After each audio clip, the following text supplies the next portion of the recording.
Depuis quelques années, c'est devenu une destination phare, le pèlerinage à la Mecque, l'une des meilleures recettes même pour certaines agences de voyage. En moins de 10 ans, le nombre de pèlerins français a été multiplié par 8, de quoi susciter toutes les convoitises et de quoi inquiéter surtout les responsables musulmans.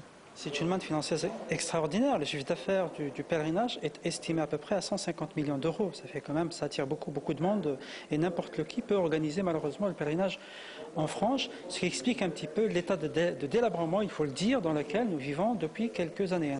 L'année dernière, plus de 3000 pèlerins, dont 300 Lyonnais, avaient d'ailleurs dû porter plainte contre des agences peu scrupuleuses. Une arnaque à la Mecque qui avait coûté pour certains près de 4000 €. Cette année, le CRCM a donc décidé de contre-attaquer en proposant un guide du pèlerin, un guide destiné avant tout aux agences de voyage. Il était temps de mettre les uns et les autres devant leurs responsabilités, rédiger cette charte pour responsabiliser les agences de voyage, soutenir, accompagner ceux qui respectent les pèlerins, un contrat de voyage pour que les devoirs et les droits de chacun soient clairement établis et un guide du pèlerin pour accompagner justement le pèlerin avant, pendant et après pèlerinage.